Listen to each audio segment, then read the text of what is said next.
A'udzubillahi minasyaitonirrajim. Bismillahirrahmanirrahim. Assalamualaikum warahmatullahi wabarakatuh.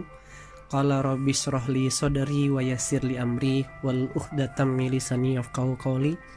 Allahumma arinal haqqa haqqan warzuqna tibaa wa arinal batila batila warzuqna tinaba. Alhamdulillah sahabat Scale Up Rezeki yang dirahmati Allah. Di audio kali ini saya melanjutkan sharing saya kepada teman-teman semua. Semoga 5 audio kemarin bisa membawakan sebuah hal yang baik buat kawan-kawan, makin paham, makin mengerti tentang esensi dari rezeki itu sendiri. Karena sejatinya tidak ada orang yang sebenarnya tidak dapat rezeki, karena rezeki itu memang sudah dijanjikan Allah. Yang ada kitanya yang mungkin tidak mengerjakan SOP sebagaimana maunya rezeki. Ibarat kata, kalau bahasa orang sederhana, tak kenal maka ta'aruf. Kalau orang yang udah kita kenal tuh, maka kita kentut aja jadi bahan candaan dan ketawa. Tapi kalau nggak kita kenal, bisa jadi senyum aja jadi salah, kawan-kawan. Sama dengan rezeki tadi, yang membuat kita nggak naik kelas, naik tingkat, karena kita nggak paham. Dan buat teman-teman yang sudah mendengarkan, jangan terburu-buru, karena saya tidak mau kawan-kawan membangun rezeki prematur. Saya tidak mau rumah rezeki Anda, scale up rezekinya justru membawa kemudaratan. Maka netes ya, sebagaimana pola belajar, sebagaimana pola sahabat ya. Kalau kita lihat, perhatikan platformnya Rasulullah itu 13 tahun di fase Mekah ngajarin tauhid. 13 tahun di fase Mekah, ahadun ahad, tidak Tuhan selain Allah. Itu terus fasenya. Tapi begitu pondasinya sudah mengakar, kawan-kawan, begitu hijrah ke Madinah, hanya butuh waktu 10 tahun. Oke, hanya butuh waktu 10 tahun, kawan-kawan. Dimana 10 tahun ini, Masya Allah, percepatannya luar biasa. Nah, jadi kawan-kawan semuanya yang dirahmati Allah, dan sebagai bukti konkretnya, ada kurang lebih sekitar 80-an surah yang turun di Mekah, dan ada 20-an lebih surah yang turun di Madinah. Artinya saking banyaknya pentingnya pondasi ini. Sama kayak bangunan, sekali lagi kawan-kawan, jangan terburu-buru.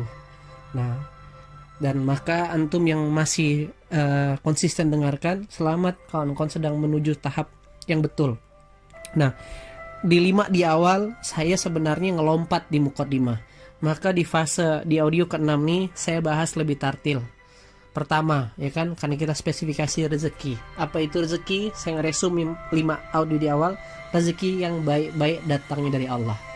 Nah, maka sebagaimana Allah firmankan di Qur'annya, di surah 51, di surah Az-Zariyat, ya kan kawan-kawan, di surah 51 di ayat ke 22. Wa fis sama rizqukum wa ma tu'adun. Dan di langit terdapat sebab rezekimu dan apa yang dijanjikan kepadamu. Nah, ini konsep mapping ya, kawan-kawan. Jadi di audio ke-6 nih saya mau bahas mappingnya dulu tentang rezeki. Jadi letak rezeki kita itu sudah Allah bahas, sudah Allah tetapkan di langitnya Allah. Allah meeting dengan para malaikatnya, mengatur rezeki si A, rezeki si B. Dan rezeki yang dimaksud tadi bukan hanya bicara materi, tapi berbicara segala kebaikan, kecerdasan, kasih sayang, kesehatan, jodoh, kematian, dan sebagainya. Itu sudah ditetapkan di langitnya Allah. Nah, lantas kita lihat positioning kita. Kita di mana, kawan-kawan? Kita ini di bumi. Kan aneh ya, letak rezeki di langit sementara kita di bumi. Nah, maka kesalahan terbesar sebagian banyak orang adalah harusnya dia ingin dapat rezeki di langit, maka berikhtiar dan berkehendaklah sebagaimana maunya langit, bukan maunya bumi, kawan-kawan. Itu yang membuat kita nggak dapat. Contoh, ini analogi sederhana aja dah. Hari ini kita ujian matematika. Lah, kita belajarnya, beli bukunya, tadi malamnya, kemarinnya belajarnya kimia, yang gak nyambung. Terus protes gitu, dapat nilai matematikanya rendah. Gak mungkin. Nah, inilah yang membuat salah kaprah. Kenapa demikian? Karena memang sejatinya dari awal informasinya salah, yang mengatakan sukses itu harus kerja keras. Terlalu sempit, enggak, masih koma. Bahkan itu hanya bagian kecil. Nah, maka berikhtiarlah sesuai maunya langit. Dan, ya kan? Nah, sekali lagi tadi di surah 51 ayat ke-22, wafis sama irizkikum. Di langitnya terdapat sebab-sebab rezekimu. Wa ma tu'adun, dan apa yang dijanjikan kepadamu. Udah. Nah, lantas marilah kita bedah, marilah kita explore tentang maunya langit ini. Nah, di mana Allah bahas dan Allah cerita? Nggak ada cerita lain di Quran dan Sunnah. Ini yang harus jauh lebih kita pahami, kawan-kawan. Nah, maka Allah tegaskan lagi. Allah timpalkan di ayat di surah berikutnya, surah Talaq, wa yarzuqhu min haitsu la yahtasib. Kami yang kasih kamu rezeki. Nah, jadi kalau posisi kita ini menerima, oke, maka yang terjadi apa di benaknya seseorang kalau bicara nerima? Maka kita mau ngasih seseorang itu karena apa? Pasti karena dia mewujudkan maunya kita. Karena orang tersebut kita kasih, ya kan? Karena adabnya, karena dia berikhtiar, tanda kutip, berkontribusi, ya kan? Artinya misalkan di antara banyak pilihan ada orang, contoh deh yang paling simpel dan paling sederhana. Kita punya 10 teman. Nah, 8-nya biasa aja sama kita. Tapi 2 nih care banget, peduli. Nah, kayak gitu loh, kawan-kawan. Bahkan mungkin kecerdasannya di bawah rata-rata. Tapi karena dia care, peduli, adabnya bagus, maka kalau kita pas safar bawa oleh-oleh, orang ini, teman-teman, yang lebih kita pedulikan, kayak gitu loh. Maka sekali lagi kalau saya boleh menggambarkan sederhananya, segala keputusan MOU tentang rezeki itu ada di langit, kawan-kawan. Sementara kita di bumi. Nah, koneksinya, nah ini yang saya pengen bahas hari ini. Gimana medianya? Medianya adalah doa. Doa inilah yang bisa merubah banyak hal. Doa ini, kesalahan banyak orang, dia pikir hanya didapatkan dari saat dia habis sholat. Enggak. Doa itu every time, everywhere, setiap saat dan setiap waktu. Makanya Allah tegaskan lagi, fa iza qudiyatis sholatu fantasiru fil ardi wabtaghu ilaihi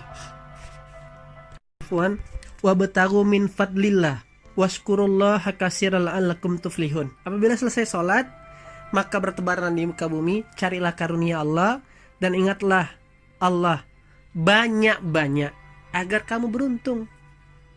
Nah, memang kewajiban kita, tugas utama kita nih, audio saya ini akhirnya membongkar logika berpikir kita. Jadi rezeki kita ada di langit, terus kita nih di bumi. Kesalahan pertama adalah kita berikhtiar bukan maunya langit tapi maunya kita, maunya bumi.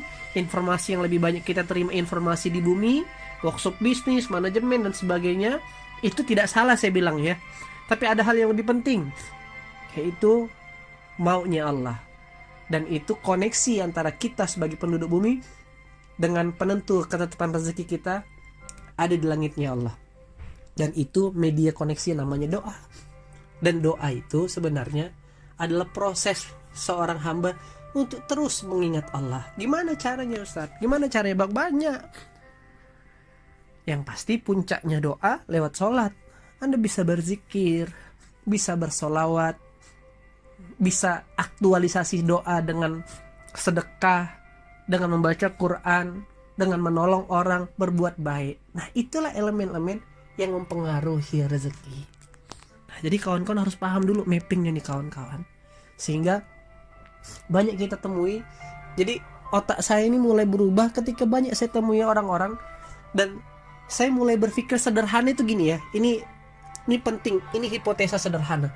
Perasaan Rasulullah dan para sahabat tuh enggak capek-capek banget efek kerja kerasnya.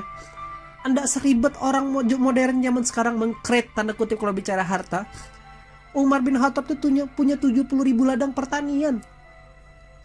Utsman dengan kekayaannya, Abdurrahman bin Auf dengan kekayaannya, nggak capek-capek banget. Bahkan yang jauh lebih tersohor adalah kualitas ibadah mereka. Lantas, siapa yang sedang kita ikuti kawan-kawan? Dan terbukti perniagaan mereka menghadirkan ketenangan, dan perniagaan yang mereka lakukan mengantarkan mereka ke surga hari ini. Perniagaan yang mereka lakukan, harta yang mereka create di zaman hidup mereka, bisa mereka transfer menuju surganya Allah dengan wakaf, dengan sedekah, dengan infak, dengan zakat. Nah, ini udah kita capek-capek bangun, belum tentu juga berhasil. Dan kalaupun berhasil, bahkan hanya bisa dinikmati di dunia. Bahkan na'udzubillah, harta yang kita create ini justru mengantarkan kita mendapat azab neraka. Karena banyak ayat di Quran yang mengatakan satu dunia pun kita persembahkan kepada Allah, tidak bisa nebus untuk kita dapat surganya Allah, kawan-kawan. Nah, maka kawan-kawan semua yang rahmati Allah, pahami dulu mapping sederhana ini. Di surah Az-Zariyat tadi, surah 51 ayat 22. Oh, rezeki gua ada di langit nih. Allah yang menentukan rezekinya ada di langit, kawan-kawan. Oke? Dan kita di bumi. Dan pahami apa yang orang-orang langit diskusikan. Maunya apa? Nah, ternyata connectingnya doa. Dan siapa contohnya? Sahabat. Nah, tapi terserah kawan-kawan kalau memilih modeling-modeling yang lain. Kalau saya nggak mau rugi. Kalau saya pribadi, jangan sampai yang dikerjakan di dunia ini hanya berimbas di dunia saja. Dan hati-hati dengan bahasa kiasan. Ini saya sedang berjuang, sedang membesarkan. Nah, parameternya sederhana. Bisnis yang kawan-kawan harus lakukan harus berbanding lurus dengan ketaatan. Ya, kalau mau lebih ekstrim lagi, bisnis Anda, scale up Anda harus berbanding lurus dengan pemahaman Qur'annya. Bertambah pemahaman Qur'an, bertambah hafalan Qur'annya, bertambah ibadahnya. Itu berarti synchronize. Karena tetap ada orang yang dikasih Allah harta tok, ya kan? Tapi harta itulah yang ia diperjuangkan, yang justru akan memberatkan timbangannya besok. Na'udzubillah. Nah, maka ini simpelnya, sekali lagi, rezeki ada di langit, kita di bumi, dan connectingnya doa. Nah, di audio berikutnya nanti saya akan bahas lebih detail gimana sih memperlakukan doa ini, adabnya seperti apa. Karena Allah bilang tadi kan, banyak-banyaklah, banyak-banyak mengingatku agar kamu beruntung. Maka nanti Allah akan datangkan seperti sunatullahnya rezeki versinya Allah, min haitsu la yatahsib, dari arah yang tidak disangka-sangka. This is rezeki. Dan kalau kawan-kawan ingat, pasti lebih banyak kan proyek tender yang kawan-kawan dapatkan dari hal yang mungkin tidak teman-teman upayakan. Disitulah scale up sebenarnya. Sementara kita kebalik, yang kita scale up yang sebenarnya nggak ada hubungannya sama langit. Makanya capek, makanya lelah, makanya belum tentu bernilai ibadah, kawan-kawan. Oke? Jadi begitu teman-teman. Pahami, buka surat ayat Qur'annya, keyword-keywordnya di surah Az-Zariyat tadi, surah 51 ayat 22. Lanjutkan dengan surah At-Talaq, ya kan? Allah datangkan rezeki dari arah yang tidak disangka-sangka, dan kamilah yang menurunkan rezeki, kata Allah, surah 65 ayat 2 dan 3. Nah, maka di audio berikutnya nanti saya akan bahas tentang lebih dalam tentang connectingnya, yaitu doa. Bagaimana connectingnya benar, sehingga ikhtiar kawan-kawan benar pada posisi Allah. Sebagaimana pernah saya bilang, ketika engkau memposisikan Allah pada tempatnya dan berikhtiar sesuai kehendaknya, maka tunggulah hasilnya. Engkau akan terkagum-kagum dengan apa yang Dia berikan. Oke, kawan-kawan, selamat berpraktek, tapi tetap jangan lupa kunci terus doanya dengan istighfar, dengan permohonan ampun, agar cahaya Allah tetap menyorot kita, agar tidak ada kemaksiatan yang menghalangi rezeki kita, agar senternya Allah full sinarnya dapat ke kita. Karena cahaya Allah itulah penuntun, jadi hudalinas kita untuk bergerak, sehingga Allah tidak membatasi rezekinya. Sebagaimana janjinya kalau Allah mau kasih rezeki itu tanpa batas. Itu sahabat sekelap rezeki. Semoga teman-teman tetap sabar, ya kan, sampai nanti kita masuk ke materi teknis. Tapi ini yang paling penting, karena tidak ada satu bangunan besar di dunia ini dibangun dengan satu malam. Tidak ada pasukan hebat dibangun dalam didikan yang singkat. Semuanya butuh proses. Sabar, lewati prosesnya, insya Allah. Sebagaimana Rasulullah 13 tahun kan yang saya ceritakan tadi, baru 10 tahun scale up, langsung cepat. Semoga teman-teman dengan kesabaran ini Allah takdirkan bisa scale up rezeki sampai di titik yang kawan-kawan bisa nikmati sampai akhirat.